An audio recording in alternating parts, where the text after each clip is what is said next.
And now we move to this third section, the third thing that this justification supplies.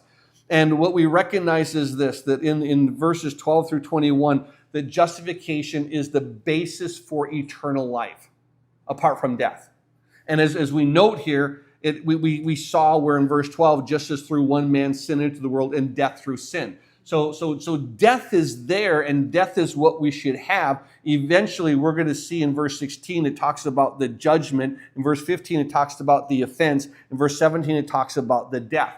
And so we begin to see these steps that are downward. And I just think it's so important that there is an inherited death that comes through Adam. And then there is this legal issue of death that is given as a statement of guilt or a punishment to everyone who now fails in one point of the law. And so it's good to see here that now we begin to see that this justification produces life. And not only life, but gives us eternal life. Now, once we get into chapter 6, we're going to move and we're going to graduate into high school.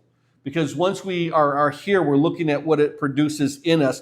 Once we get into chapter 6, we're going to see that the justification, what it produces, not for us, but now in us. And it produces in us this wonderful thing about what? It produces justification in the believer. And so I love the fact that when we see here in chapter 6, that we now recognize this justification is going to literally say we are free from the power of sin. That's what it gives to us.